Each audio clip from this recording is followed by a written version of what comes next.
So hello guys, welcome back to my channel and let's talk about what gonna be happen in Smart Boom relationship and in their breakup. So जैसे कि आप सभी को पता ही है कि smart और बूम टॉप फॉर्म की वजह से फेमस हुए थे, पर अब फाइनली उन दोनों की जोड़ी का ब्रेकअप हो गया है। जैसे कि कल रात को ही वी टीवी ने एक नोटिस के जरिए ये बता दिया है कि उन दोनों का जो शिप है वो ब्रेक हो चुका है। आप टॉप फॉर्म में वो दोनों काम नहीं करेंगे। आप बूम के बारे में तो मैं कुछ नहीं कह सकती, पर हाँ, स्मार्ट इस प्रोजेक्ट का अब हिस्सा नहीं है। वी टीवी ने नोटिफिकेशन के जरिए सब कुछ बता दिया है कि आज के बाद से स्मार्ट और बूम किसी भी प्रोजेक्ट में को एक्टर की तरह काम नहीं करेंगे और ना ही वो दोनों टॉप फॉर्म के किसी सोलो इवेंट में भी हिस्सा लेने वाले हैं। अब ये न्यूज़ स्मार्ट बूम के जो फैंस हैं उसके लिए बहुत ही ज़्यादा हार्ट ब्रेकिंग है। जैसे कि ये सिलसिला कुछ दिनों से चलता आ रहा है। पहले तो स्मार्ट की एजेंसी ने बूम के साथ और वी टीवी के साथ जो कॉन्ट्रैक्ट था उनका उसको ब्रेक कर दिया था और उनके कॉन्ट्रैक्ट के हिसाब से जो काम और जो इवेंट में उसको हिस्सा लेना चाहिए था उनमें उन्होंने स्मार्ट को हिस्सा लेने नहीं दिया है। इस वजह से सभी इवेंट में पी बूम अकेले ही गए थे और उनका फेस जो सैडनेस था वो हमें अच्छे से दिखाई दे रहे थे। अब स्मार्ट भी इन सब चीज़ों से मेंटली बहुत ही ज़्यादा हर्ट हुआ था और इस वजह से ही उसने कुछ दिनों पहले ही इंस्टा लाइव पे आकर अपनी इमोशंस शेयर किया था कि इन सब में उसका कोई भी हाथ नहीं है। अगर उसका बस चलता तो वो पी बूम के साथ हमेशा के लिए ही काम करता। और तभी स्मार्ट बहुत ही ज़्यादा रो भी रहा था, जिसको देखकर फैंस का दिल टूट चुका था।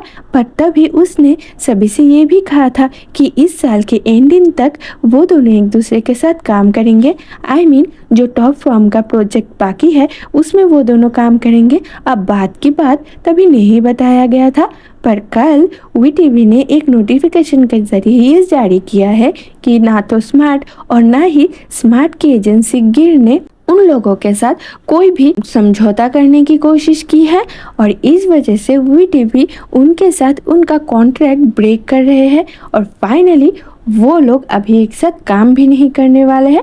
मतलब सीरियसली वो कुछ दिनों पहले ही तो लाइव में आकर बोला था कि वो एक साथ काम करेंगे और अब वो लोग मना कर रहे हैं कि वो एक साथ काम कभी भी नहीं करेंगे।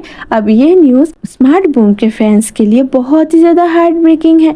जैसे कि वो लोग ये उम्मीद कर रहे थे कि स्मार्ट और बूम फ्यूचर में भी एक साथ काम करेंगे और ये हो भी जाता, पर ये स्मार्ट की एजेंसी है जो अपने चाहत के चलते ये सब कुछ कर रहे हैं, क्योंकि उनको लगा है कि स्मार्ट इस सीरीज से बहुत ही ज़्यादा पॉपुलर हो चुका है। इसीलिए वो स्मार्ट का फ़ायदा उठाकर उनसे और भी ज़्यादा पैसे कमाना चाहते थे और शायद इसीलिए ही उन लोगों ने बूम के जो एजेंसी है I mean वी टीवी है उनके साथ कोई कॉन्टेक्ट रखना नहीं चाहा होगा, इस उम्मीद से कि शायद वो लोगों ने ज़्यादा पैसे ऑफर करे या शायद स्मार्ट को इससे कुछ और ज़्यादा काम मिल जाए। पर इन लोगों ने ये बिल्कुल भी नहीं सोचा था कि ऐसा कुछ हो जाएगा या कुछ ऐसा होने भी वाला है। अब मेरा ख्याल तो यही कहता है कि जो ये कॉन्ट्रैक्ट ब्रेक हुआ है इससे सिर्फ बूम को ही फाइनेंशियल प्रॉब्लम का सामना नहीं करना पड़ा होगा, इससे स्मार्ट को भी करना पड़ेगा। इन सब के चलते स्मार्ट को भी किसी भी एजेंसी से काम नहीं मिलने वाला है, क्योंकि अगर और कोई एजेंसी स्मार्ट को काम देंगे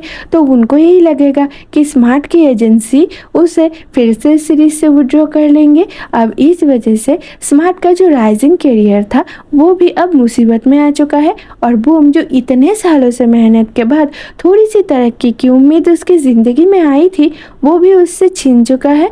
अब इसीलिए इनसे दोनों एक्टर की ही मेंटली और बहुत ही ज़्यादा प्रॉब्लम्स का सामना करना पड़ा है, जो उनके मेंटल हेल्थ के लिए तो बिल्कुल भी अच्छी नहीं है और इससे स्मार्ट और बूम पर्सनली भी एक दूसरे से दूर जा चुके हैं। ये आप जो 2 दिन पहले इवेंट हुआ था उसमें अच्छे से देख पाए होंगे और स्मार्ट बूम के फैंस को भी ये अच्छे से पता है कि स्मार्ट और बूम इन स्कैंडल के चलते एक दूसरे से कितना दूर जा चुके हैं। अब ये तो वक्त ही बताएगा कि इन दोनों के साथ क्या होगा, पर हमें जो ये भी दिखाया दे रहा है कि वो दोनों अब एक दूसरे के साथ काम नहीं करेंगे और इससे उन दोनों के रेपुटेशन को भी बहुत ही ज़्यादा हानि का सामना करना पड़ा है। काफ़ी फैंस तो ये भी कह रहे हैं कि स्मार्ट को अपनी एजेंसी छोड़ देना चाहिए। और स्मार्ट और बूम दोनों को ही जीएमएम टीवी ज्वाइन कर लेना चाहिए। जैसे कि वहाँ के एक्टर्स के बीच में कोई भी प्रॉब्लम नहीं है और जीएमएम टीवी कभी भी अपने एक्टर्स के साथ ऐसे ज़बरदस्ती करते नहीं हैं। इसीलिए काफ़ी फैंस का उन दोनों को यही सलाह है कि उन दोनों को सेम ही एजेंसी में काम करना चाहिए ताकि वो दोनों एक साथ फ्यूचर में अच्छे से काम कर पाए। पर मेरा ख्याल तो यही कहता है कि ऐसा बिल्कुल भी नहीं होने वाला है। जैसे काफ़ी फैंस उनका पार्थ सेंट और जी सेंट का जो एग्जाम्पल है वो उठाकर सभी को ये बता रहे हैं कि वो जो जोड़ी टूट जाता है वो कभी भी फिर से नहीं जुड़ता है। अब बात यहाँ तक काफ़ी हद तक सही भी है। अब एजेंसीज का प्रॉब्लम तो इन एक्टर को बहुत ही ज़्यादा मुसीबत में डाल देता है और ये एक बड़ी प्रॉब्लम है। आपको इस बारे में क्या बोलना है और आपका इस बारे में क्या ख्याल है ये मुझे कमेंट करना मत भूलना। ओके गाइस, आज की इस वीडियो में बस इतना ही। मिलते हैं अगले वीडियो में किसी और नई स्टोरी के साथ। तब तक के लिए बाय बाय दोस्तों।